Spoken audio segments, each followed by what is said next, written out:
क्या आप अरसा दराज से कमर दर्द और मुहरों की तकलीफ का शिकार हैं? क्या उठते बैठते आपकी हाय हुई ऊ ये निकलती है?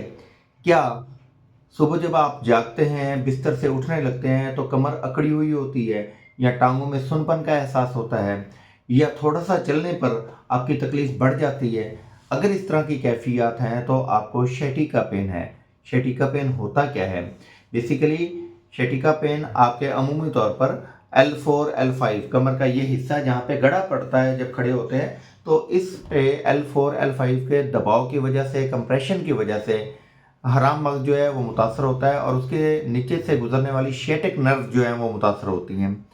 अब ये बाज़-औक़ात तो ऐसा होता है कि किसी एक टांग में दर्द जाता है, एक रग में, एक लकीर में दर्द जा रहा होता है, और बाज़-औक़ात ऐसा होता है कि कभी एक टांग में, कभी दूसरी टांग में ये दर्द शिफ्ट होता है।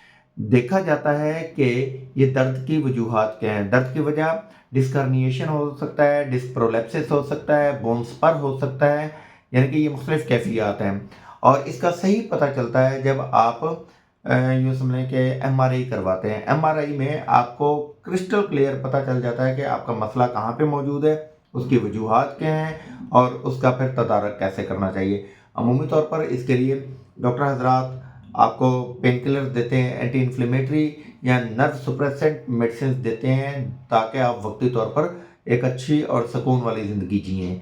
और अक्सर ये कहा जाता है कि इसका हल सर्जरी है, जब तक दवाई से काम चलता है चलाएँ, और जब काम ख़त्म तो फिर आप सर्जरी करवाएँ।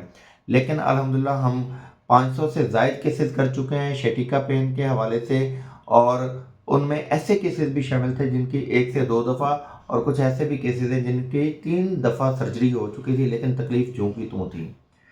सवाल ये है कि फिजियोथेरेपी करवाने के बावजूद, सर्जरी करवाने के बावजूद, लॉन्ग टर्म पेन किलर्स और मुख्तलिफ तरह के असाबी दर्द कुछ दवाएं इस्तेमाल करने के बावजूद मसला खड़ा क्यों है?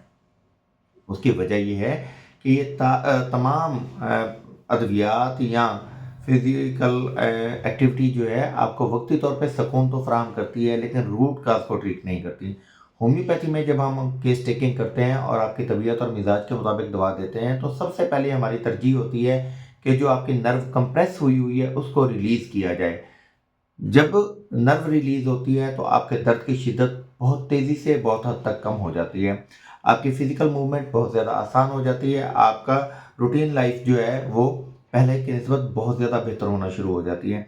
उसके साथ साथ हम जो अद्वियात इस्तेमाल करवाते हैं वो वहाँ पर मौजूद जो मसल टेयर हो हुआ है, एनुलर टेयर जिसे कहते हैं, उसको ना सिर्फ रिपेयर करती है बल्कि आपके पट्ठों की लचक को कुदरती तौर पे बहाल करती है, और आपके आसाब को भी फौरी तौर पे ताकत देती है, ताकि असाब और उज़लात की जो इन्फ्लेमेशन है वो कम से कम हो और आप एक नॉर्मल और अच्छी ज़िंदगी एंजॉय करें।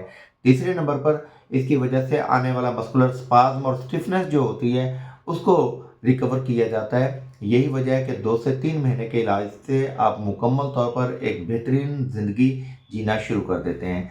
सो अगर आप सर्जरी करवा चुके हैं, मसला हल नहीं हुआ, या सर्जरी करवाने का सोच रहे हैं, तो तब भी ठहरिए, अनवार होम्योपैथिक क्लिनिक मुल्तान से रब्ता कीजिए, आपका मसला मुकम्मल तौर पे ठीक हो जाएगा।